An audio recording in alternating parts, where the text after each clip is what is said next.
como probablemente nunca habíamos podido experimentar antes, esta realidad de el comercio de descubrimiento.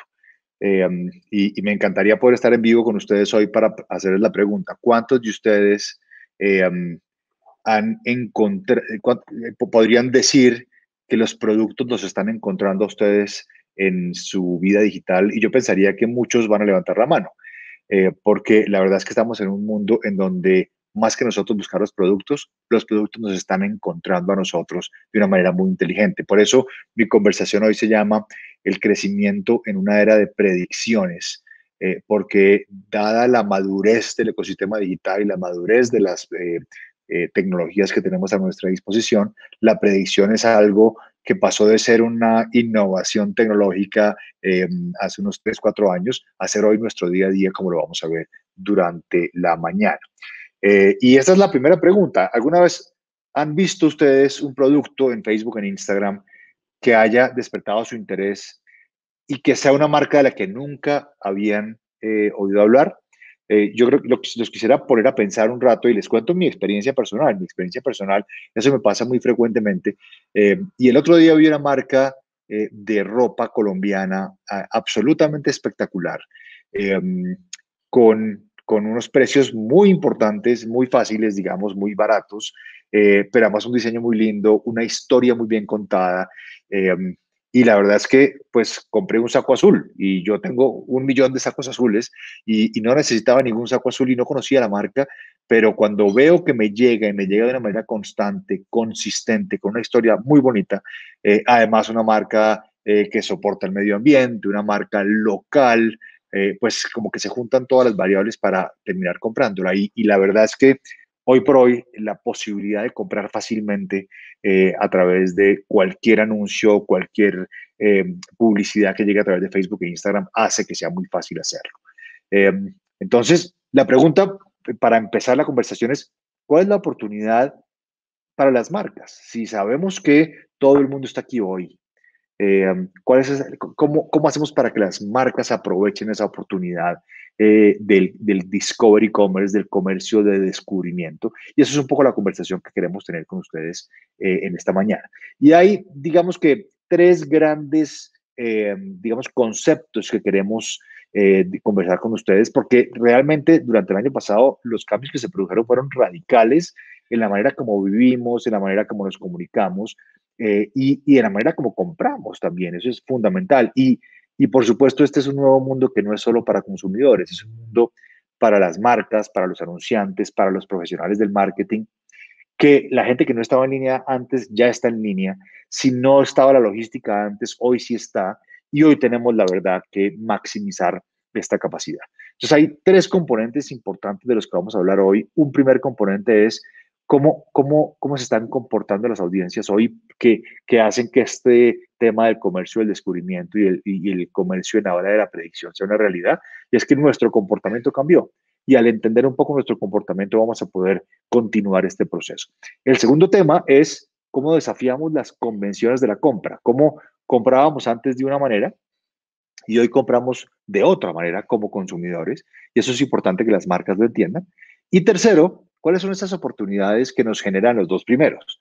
Si los medios se están consumiendo diferentes, si el consumidor está en una parte diferente, si la audiencia es diferente y si se compra diferente, entonces ¿cómo aprovechamos eso como marcas? ¿Cómo aprovechamos eso como empresas que quieren venderle a este consumidor que cada vez es más digital? Entonces, sin más, movámonos a este primero, que es algo que yo creo que todos, digamos, que conocemos y hemos visto, cómo esos estereotipos cuando planificamos audiencias han cambiado fundamentalmente. Y aquí me gusta profundizar aquí un poquito, porque mucho se ha escrito sobre cómo la pandemia del COVID-19 ha provocado una aceleración masiva en el consumo. Las cosas que ya sucedían antes sucedieron mucho más rápido, y cosas que podían no haber sucedido nunca sucedieron mucho más rápido y sucedieron y realmente pasaron. Mucha gente menciona que la pandemia se convirtió como en el Chief Transformation Officer, así lo llaman, es como un término en donde describen a la pandemia, con el cual yo estoy muy de acuerdo, porque la pandemia hizo que se transformaran muchas cosas que si no hubiera existido la pandemia, o no se transforman o se demoran muchos más. Y esto pasó en todo el mundo y América Latina para nada es una excepción. En el caso puntual de los dispositivos móviles, eh, el tiempo dedicado al día que nosotros le dedicamos ya es igual o mayor al de la televisión en prácticamente todos los mercados. Y los teléfonos celulares son, sin duda alguna, la pantalla principal, no solo para los adolescentes y para los millennials, que es uno de los paradigmas que teníamos. Por eso es que el paradigma es tan importante entenderlo. Ahora, para todos los adultos también se convirtió el teléfono en la pantalla principal. Tenemos, en particular, las personas mayores de 55 han digamos que, sufrido un cambio fundamental, un cambio que se originó en la pandemia. En la pandemia nadie podía hacer nada que no fuera digital. No importaba la edad, no importaba la generación. Y esas costumbres se quedaron. Las costumbres de comprar, las costumbres de comunicarse, las costumbres de entretenerse digitalmente. Y esas costumbres se quedaron. No solamente ya es un tema de millennials y centennials y algunos que estamos, digamos, por fuera de las generaciones por ser muy digitales por naturaleza, sino que ahora todo el mundo, no importa la edad, es mucho más digital. En resumen, se cerró la brecha de la generación y estamos viendo que ya no hay una diferenciación y que todos están pasando mucho más tiempo. Miren, la gráfica es impresionante. Esto es un estudio de Global Web Index en Argentina, Brasil, Colombia y México.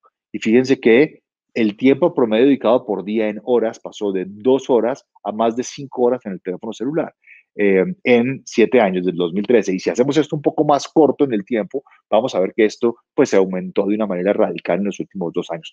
Y ni qué decir de los últimos 12 meses. Entonces, esto lo tenemos que entender. Y yo todavía veo en la calle y tengo conversaciones sobre si esto será verdad o no. Y la verdad es que creo que solamente tenemos que voltearnos a mirar a nosotros mismos para entender que esto realmente es una realidad y que nos hace cambiar fundamentalmente la manera como buscamos a nuestras audiencias y cómo asumimos que se están conectando y están siendo, digamos, targets para nuestros contenidos y para nuestra ejecución. Entonces, esto es muy, muy, muy importante que lo tenemos que tener siempre presente, porque además tenemos un comportamiento heredado. Tenemos un comportamiento heredado tradicional contra el cual tenemos que, digamos que, yo diría que pelear, tenemos que enfrentarnos todos los días, porque es fundamental que nos centremos como marcas en el consumidor. Y el consumidor, si queremos encontrar al consumidor en donde el consumidor está, entonces tenemos que desafiar como marcas, como marqueteros, desafiar esos estereotipos de las audiencias y cerrar la brecha que hay entre el comportamiento del consumidor y los medios y la publicidad. Y esto, créanme, que lo hemos venido hablando hace muchísimo tiempo, pero todavía y ahora más que nunca tenemos que reevaluar cómo lo hacemos y tenemos que romper un poco la herencia, en inglés se llama el legacy, que tenemos de cómo buscamos las audiencias para entender que hoy el consumidor definitivamente está en otra parte y no importa la edad. Y hagan un ejercicio muy sencillo para que validen, no importa la edad, eh, los consumidores están en el celular. Y esto es el primer gran entregable de la conversación de hoy, si me permiten, asegurar que retemos el statu quo y vayamos a donde el consumidor está. El segundo punto importante es que desafiemos las convenciones de compra. Y cuando hablamos de convenciones de compra, estamos hablando de la manera como tradicionalmente compramos. Desafiémoslo. Dediquémosle un tiempo para hacer un desafío y para decir, ¿será que sigue igual o será que no? Porque es que en todo el mundo las personas están cambiando sus hábitos de compra en términos de